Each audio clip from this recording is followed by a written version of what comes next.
صدقہ کس کو دیں؟ سلسلہ عالیہ نقشبندیہ کے ایک بزرگ مولانا عبدالغفور مدنی رحمۃ اللہ علیہ ایک مرتبہ بیت اللہ شریف کے سامنے حرم شریف میں بیٹھے تھے۔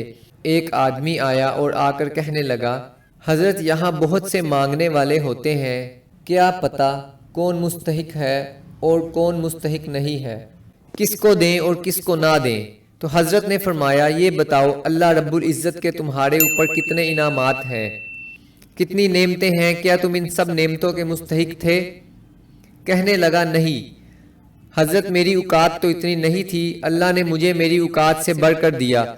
فرمایا، جب اللہ نے تمہیں تمہاری اوقات سے بڑھ کر دیا، ناپ تول کے بغیر تمہیں عطا کر دیا، تو تم سے اگر کوئی مانگنے والا آئے تو تم بھی اسے دے دیا کرو۔